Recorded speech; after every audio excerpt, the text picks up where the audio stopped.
रामनगर में सोहन नाम का एक मछुआरा रहता था। उसके पास बड़ी सी नाव थी जिससे वह रोज सुबह जाकर नदी में मछलियां पकड़ा करता था। सोहन उस गांव का सबसे अमीर मछुआरा था। सभी मछुआरे सोहन की इस बात से बहुत जलते थे, लेकिन सोहन रोज सबसे ज्यादा मछलियां पकड़ कर लाता और उन्हें बाजार में ले जाकर बेच देता था। अरे सोहन भैया, तुम इतनी सारी मछलियाँ पकड़ लाते हो, तुम्हारी तो बहुत अच्छी कमाई होती होगी। जो भी है ऊपर वाले की देन है, उनके वजह से सब कुछ भला चंगा चल रहा है।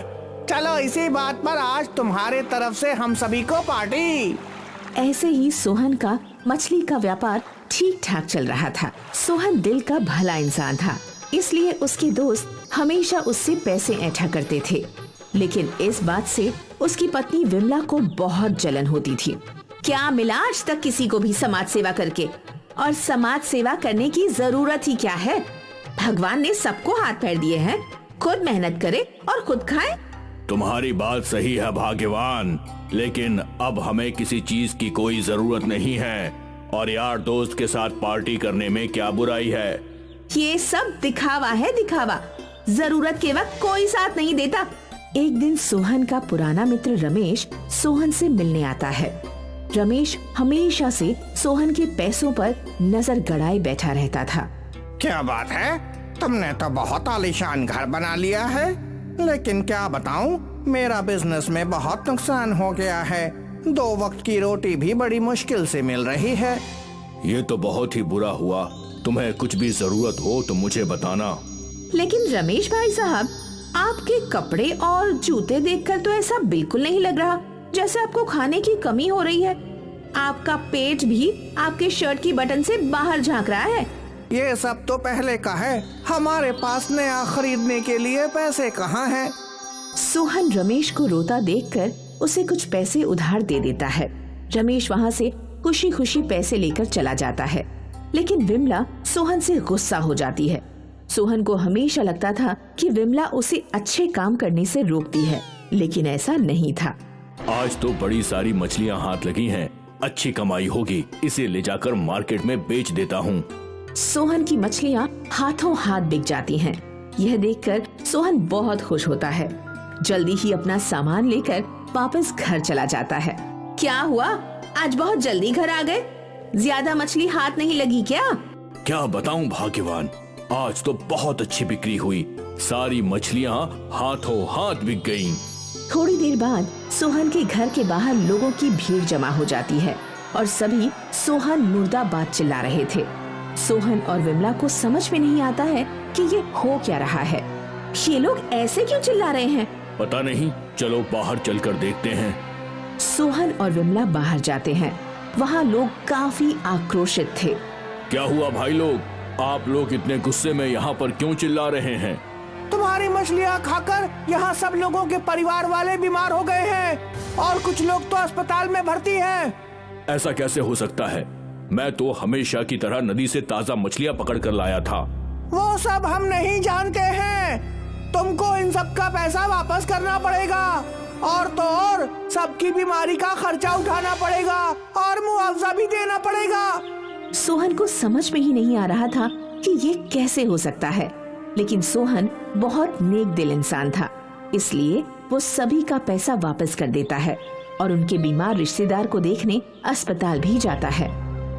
अब हमारे पास ज्यादा पैसे नहीं बचे हैं, सारे पैसे मछली खाकर बीमार पड़े लोगों को देने पड़े। अब बस ये घर और मेरी नाव बची है। नाव बेच देंगे तो फिर कमाएंगे कैसे? हमें ये घर बेचना पड़ेगा। ठीक है, हम तो अपनी जिंदगी तुम्हारे साथ नाव के ऊपर भी काट लेंगे। सोहन अपना घर बेच देता है। सोहन और विमला अपनी नाव पर जाकर रहने लगते हैं। सोहन हर रोज की तरह मछली पकड़कर बाजार में बेचने ले जाता है। मछली ले लो, ताजी मछली। पूरा दिन निकल जाता है, लेकिन सोहन की एक भी मछली नहीं बिकती है। सोहन पूरी तरह से निराश हो जाता है। अरे सोहन, तुम्हारी अभी तक एक भी मछली नहीं बिकी। क्या बताऊं, सुबह से कोशिश कर रहा हूं, लेकिन कोई मछली नहीं खरीद रहा। सभी कोई तुम्हारी मछली से डर गए हैं। सभी को अपनी जान प्यारी है। कोई भी अपनी बीवी बच्चों को बीमार थोड़ी ना करना चाहता है। लेकिन उसमें हमारी कोई गलती नहीं थी और हम इस गलती को सुधार चुके हैं। लेकिन हम लोग तुम पर भरोसा करें भी तो कैसे? एक बार धोखा खाया हुआ इंसान वापस धोखा नहीं खाना चाहता है। सोहन अपने मित्र के मुंह से ऐसी बात सुनकर निराश हो जाता है और वापस विमला के पास नाव पर चला जाता है। क्या हुआ? आज आने में बहुत देर हो गई। लगता है अच्छी कमाई हुई है। ऐसा कुछ भी नहीं है। आज एक भी मछली नहीं बिकी। कोई हमसे मछली खरीदना नहीं चाहता है। तो क्यों ना आप अपने दोस्त रमेश से मदद मांगे? आखिरकार आपने भी तो उसकी जरूरत के वक्त पर मदद की थी ना। अब सब कुछ बदल गया है। जब तक मेरे पास पैसे थे लोग मुझसे मदद मांगने आया करते थे, लेकिन अब सब लोग मेरी हालत का मजाक उड़ा रहे हैं। हम कल फिर से मछलियाँ पकड़कर नदी के उस पार वाले गांव में बेचने जाएंगे। वहाँ हमें कोई नहीं जानता है। ठीक है, तुम कहती हो तो कल हम उस गांव में भी जाकर देख लेते हैं। अगले दिन सोहन और विमला जब मछलियाँ पकड़ने पानी में अपनी नाव को नदी में उतारते हैं तो बाकी मछुआरे उनका विरोध करने लगते हैं। तुम नदी के पानी में अपनी नाव नहीं उतार सकते। ऐसा क्यों बोल रहे हो मदन भैया? एक बार तुम हम सबकी जान खतरे में डाल चुके हो, लेकिन अब हम ऐसा नहीं करने देंगे। ठीक है, हम अपनी नाव लेकर इस गांव से चले जाते हैं। विमला और सोहन अपनी नाव लेकर नदी में निकल जाते हैं और घंटों तक पानी में चलते रहते हैं। उन्हें आसपास कोई गांव नजर नहीं आता। तभी विमला को पानी में सोने की तरह चमकती हुई एक मछली नजर आती है। विमला तुरंत जाल पानी में डालकर उस सुनहरी मछली को पकड़ लेती है। ये तो कोई जादुई मछली लगती है। इसका रंग तो देखो, सोने की तरह चमक रहा है। अगर सुनहरी मछली को बाजार में बेचेंगे तो अच्छी कीमत मिलेगी। हमें मछली को संभाल कर रखना चाहिए और हम इस मछली का फार्मिंग करेंगे और इसके सुनहरे अंडों को बाजार में बेचेंगे। तुमने वो कहावत नहीं सुनी, सोना देने वाली मुर्गी को काटा नहीं जाता? सही कहा तुमने। विमला और सोहन एक गांव में पहुंचते हैं और वहां पर अपनी नाव बेचकर थोड़ी जमीन खरीदकर वहां पर तालाब बनाते हैं और सुनहरी मछली की फार्मिंग शुरू करते हैं। कुछ ही दिनों में सुनहरी मछली सुनहरे अंडे देती है। हम इस सोने के अंडे को बेचकर ढेर सारे पैसे कमा लेंगे। धीरे धीरे सोने के अंडे को बेचकर विमला और सोहन फिर से अमीर बन जाते हैं और वापस अपने गांव चले जाते हैं। सोहन के पास पैसे देखकर गांव वाले फिर से सोहन से पैसे मांगने आ जाते हैं। अरे दोस्तों की बातों का बुरा नहीं मानते हैं, तू तो मेरा जिगरी यार है। झूठी दोस्ती का दिखावा करना बंद कर दो। हमें जब जरूरत थी तो तुमने हमें ताना मारकर हमारा मजाक बनाया। चले जाओ यहाँ से। सोहन इंसान को पहचानने लगा था और धोखेबाज दोस्तों से दूर ही रहता था। सुनहरी मछली की मदद से उसकी जिंदगी अच्छे से कट रही थी। वसई गांव में एक पढ़ा लिखा नौजवान था, योगेश। योगेश की शादी उसी के गांव की एक लड़की शेवंता से हुई थी। शेवंता एक मच्छी मार परिवार से थी। शादी के बाद दोनों बहुत खुश थे। शेवंता योगेश को रोज टिफिन दिया करती थी और योगेश रोज अपने दफ्तर चला जाया करता था। इनकी जिंदगी अच्छी कट रही थी और फिर 2 साल बाद शेवंता ने एक बेटे को जन्म दिया। अब दोनों की खुशियों का ठिकाना नहीं था, लेकिन एक दिन योगेश हाथों में एक चिट्ठी लेकर घर लौटा और वो उस चिट्ठी को पकड़कर रोने लगा। काय झाला? तुम काय को रो रहे हो? मेरी नौकरी। क्या हुआ नौकरी को? मैं जहाँ काम करता था वो कंपनी बंद हो गई और अगर भाई, लेकिन तुम रो मत। हाँ, तुमको कोई और नौकरी जरूर मिल जाएगी। लेकिन अब घर का खर्चा कैसे चलेगा? योगेश फूट फूट कर रोने लगा। और पूरा दिन काम करते करते शेवंता सिर्फ अब घर खर्च के बारे में ही सोच रही थी। और रात को सोते समय, तुम फिक्र मत करो, मैं कुछ न कुछ जरूर कर लेगी। और फिर तुम भी दूसरी नौकरी ढूंढ ही रहे हो ना? ये बुरा वक्त है, जल्दी ही बीत जाएगा। और अगले दिन सुबह सुबह शेवंता मच्छी खरीदने दरिया के पास पहुंची। उसने मछुआरों से मछलियां खरीदी और उन्हें पैसे दे दिए। और फिर गांव लौटकर, मछली वाली, मछली वाली, ताजी ताजी मच्छी ले लो। शेवंता गांव-गांव घूमकर मछलियां बेचने लगी। उसे दिन भर में अच्छे खासे पैसे मिल जाया करते थे। मिले हुए पैसे में से शेवंता कुछ पैसे अपने घर खर्च के लिए रखती थी और कुछ पैसे अलग से संभाल कर रख दिया करती थी। शिव भी रोज तैयार होकर काम की तलाश में निकल जाया करता था, लेकिन रोज निराश घर लौटता था। ये सिलसिला कई महीनों तक चलता रहा। शेवंता रोज मछलियां बेचा करती थी। मछली वाली, मछली वाली, ताजी ताजी मच्छी ले लो। और फिर शाम को जब योगेश निराश बैठा करता था तो वो उसे तेल की मालिश किया करती थी। एक दिन शेवंता ने देखा कि उसके जमाए हुए पैसे अच्छे खासे हो चुके थे। वो योगेश के पास गई। मैं क्या कहती है, तुमको नौकरी ये क्यों करनी है? तुम कोई व्यापार क्यों नहीं करते? व्यापार करने में पूंजी लगती है, वो कहाँ से लाऊंगा? शेवंता वो बचाए हुए पैसे ले आई। ये मैंने जमाए हैं, तुम इससे अपना व्यापार शुरू कर सकते हो। शेवंता के जमाए हुए पैसे देखकर योगेश की आंखें भर आईं। और फिर योगेश ने गांव में एक दुकान खोली। इसके बाद योगेश और शेवंता की आर्थिक स्थिति धीरे धीरे बेहतर होने लगी। और फिर शेवंता ने गांव में घूम घूम कर मछलियां बेचना भी बंद कर दिया। इस कहानी ने हमें ये सिखाया कि कोशिश करने वालों की कभी हार नहीं होती।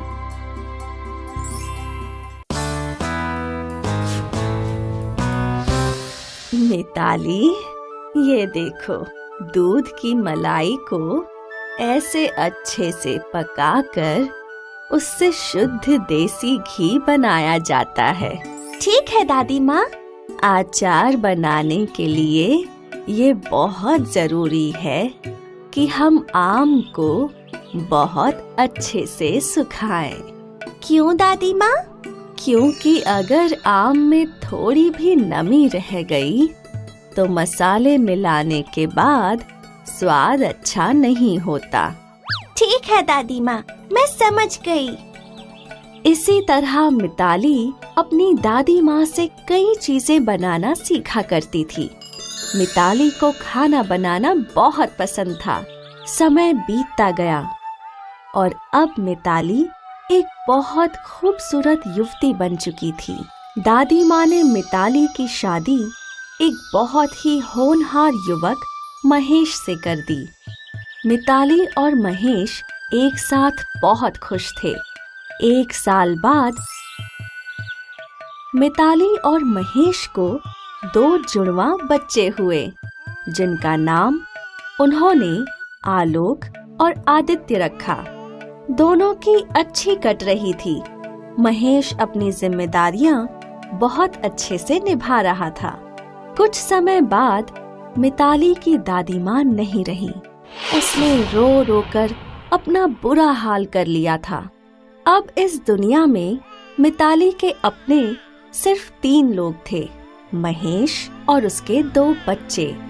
मिताली ने अपने आप को संभाला और फिर अपने पति और बच्चों की परवरिश में उलझ गई। लेकिन शायद भगवान ने ही मिताली के जीवन में बहुत कम खुशियां लिखी थीं। महेश का एक घातक एक्सीडेंट हुआ जिससे उसने बिस्तर पकड़ लिया। मिताली को ये समझ नहीं आ रहा था कि वो कैसे अपने आप को और अपने बच्चों को संभाले। कुछ ही दिनों में उनके खाने के लाले हो गए। उनके पास दवाइयों के भी पैसे नहीं थे।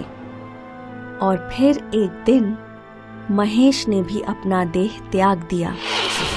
महेश की मृत्यु से मिताली पर जैसे दुखों का पहाड़ ही टूट पड़ा था।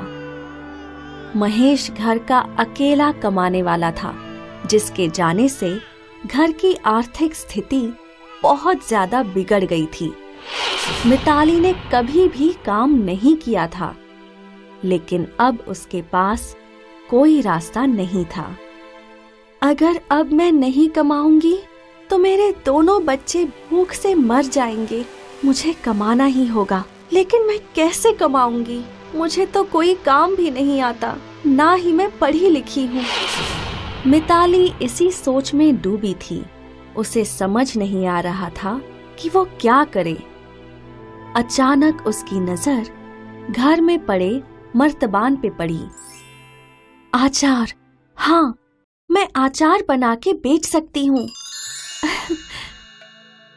मिताली ने आचार बनाना शुरू किया और जब उसका अचार बन गया, मिताली ने आचार को एक बड़े से मर्तबान में भर दिया। ये आचार मिताली बाजार ले गई। वहां चिल्ला चिल्ला कर मिताली ने आचार बेचा। कई लोगों ने मिताली से आचार खरीदा और जब शाम हुई तो मिताली अपनी पहली कमाई देखकर बहुत खुश हुई। उन पैसों से मिताली ने और आम खरीदे और अपने दोनों बच्चों के लिए कुछ खाने की चीजें भी। अगले दिन मिताली ने फिर आचार बनाया और फिर बाजार जाकर उसे बेचा। कुछ ही दिनों में मिताली का आचार पूरे शहर में चर्चा का विषय हो गया था और अब मिताली के आचार के लिए लोग कतार लगाया करते थे। मिताली खुश थी क्योंकि उसे जरूरत से ज्यादा पैसे मिल रहे थे और उसके दोनों बच्चों का पालन पोषण बहुत ही अच्छे तरीके से हो रहा था। कुछ वर्षों में मिताली के दोनों बेटे बड़े हो गए और अब वो दोनों बड़े स्कूल में पढ़ने जाया करते। मिताली ने आचार बना बनाकर एक बड़ा घर बना लिया था और अब मिताली ने बाजार में एक बड़ी दुकान भी खरीद ली थी। अब वो आचार के साथ साथ अन्य कई चीजें भी बेचा करती थी। मिताली ने अपनी सहायता के लिए कई औरतों को काम पर रखा। इससे उन बेरोजगार गांव की गरीब औरतों को काम मिल गया और उनका भी जीवन बेहतर होने लगा था और मिताली दिन दुगनी रात चौगुनी तरक्की कर रही थी। मिताली ने अपने व्यवसाय को बढ़ाने के लिए नई तकनीकों का भी सहारा लिया। उसका छोटा सा व्यवसाय अब एक बहुत बड़ी फैक्ट्री बन चुकी थी और उसकी बाजार की वो दुकान एक 4 मंजिला कंपनी बन चुकी थी। मिताली एक अनपढ़ गरीब विधवा से अब एक बड़ी कंपनी की मालकिन बन चुकी थी और अब जब रिपोर्टर ने उन्हें पूछा, आचार से आपने इतनी बड़ी कंपनी का सफर तय किया, मैडम, क्या आप बता सकती हैं कि इसकी मुख्य प्रेरणा क्या थी? जरूरत। अगर मुझे कमाने की जरूरत नहीं होती तो ना मैं आचार बनाती और ना ही यह व्यापार बनता। मिताली मैडम, आपको अपनी इस साहस के लिए सलाम और मेरी शुभकामनाएं हैं कि आपका ये व्यापार बहुत ही जल्द अंतर्राष्ट्रीय व्यापार बने। तो मैडम, आपकी इस पूरी कहानी की सीख ये है कि कामयाब बनने के लिए लगातार मेहनत करने की ही जरूरत है।